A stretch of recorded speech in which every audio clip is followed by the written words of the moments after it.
আসসালামু আলাইকুম বন্ধুরা। প্রথমে আপনার মোবাইলটা যদি জ্বলে থাকে, চার্জে লাগানো অবস্থায় স্ক্রিনের ড্রিমিং অপশনটা উঠে থাকে, বিভিন্ন কালারিং লাইট জ্বলে, সেক্ষেত্রে দেখা যাচ্ছে আপনার চার্জ হতে অনেক সময় লেগে যেতে পারে। এক্ষেত্রে এটার সমাধান আমি দিয়ে দিচ্ছি। সেটা হচ্ছে, প্রথমত আপনি আপনার মোবাইলের সেটিংস অপশনে যাবেন।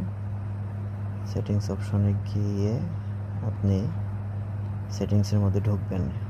এখানে ঢুকে আপনি আপনার ডিসপ্লে সেটিংসে ঢুকবেন এবং অতঃপর একদম নিচে চলে যাবেন। নিচে গিয়ে দেখবেন স্ক্রিন সেভার নামে একটা অপশন আছে, এখানে ক্লিক করবেন।